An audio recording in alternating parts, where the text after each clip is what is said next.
Hello everyone and welcome to another custom figure showcase, and today I'm going to be showing off a partly original idea. This is a Time War version of Omega.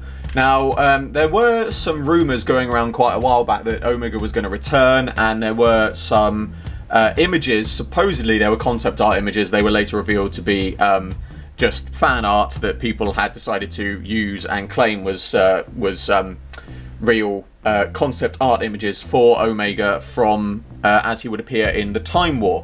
But it did get me thinking that it would be a great thing to make as a custom, but also a small, not sneak preview, but a small snippet of information. I am planning to introduce Omega in my audio series in future, and I decided that I would want my Omega to be a fairly unique new design, but at the same time I didn't want it to be, you know, I wanted it to look a bit different, so I decided to take inspiration from the Time War Omega art that several people have done, and this is what I've come up with. So this is a two-in-one custom in a way. This is my own interpretation, my own ideas of how Omega might have looked during the Time War, but also how Omega is going to look in my audio series. So it is a two-in-one custom.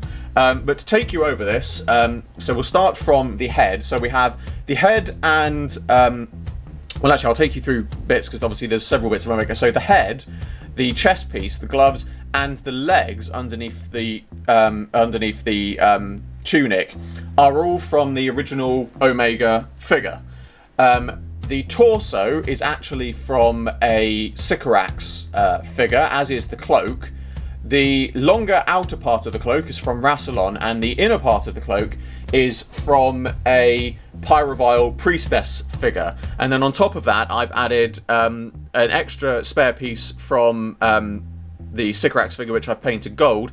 And then I've also added on the epaulets and shoulder pads, which are completely custom made myself. But I'm very pleased with the outlook of it. It certainly looks like something that probably Omega would have looked like in the Time War. I'll try and get a bit more of a close-up of it. So obviously the head, and obviously on the shoulder pads as well. Originally, I did just have those. Sorry, I did have those two shoulder pads, but there was something about it that didn't look quite right. So I thought I'd add on the underparts to give it a bit more of an armor plating, and obviously I've added on some Gallifreyan symbols on there as well. And then, as I said, just everything else is just random pieces, and I've painted the whole thing red.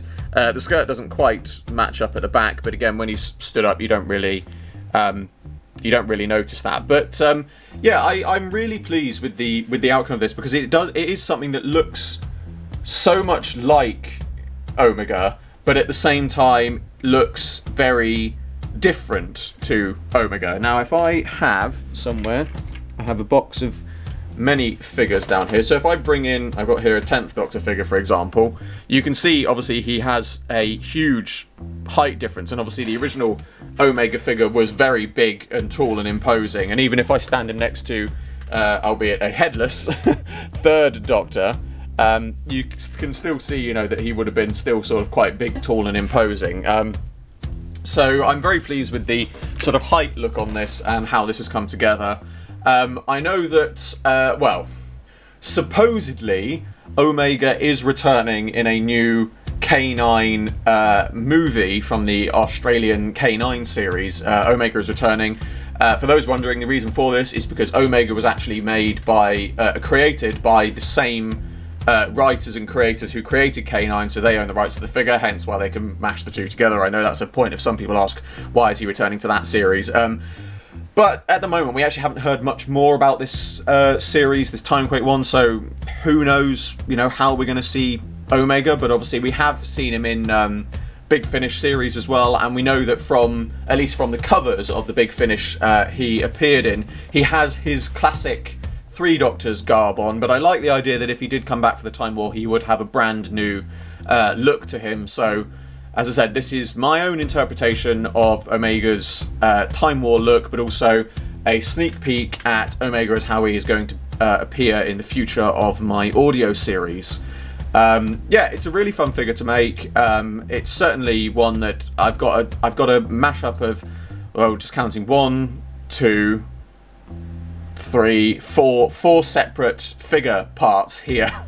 that I never thought I'd mash up together, but they've come together very well. And it really does. He really does look big and imposing, and very much a Time War Omega. I'm very pleased with the finished product. But that is my Time War Omega and my sneak preview of my audio series Omega, I suppose, as well.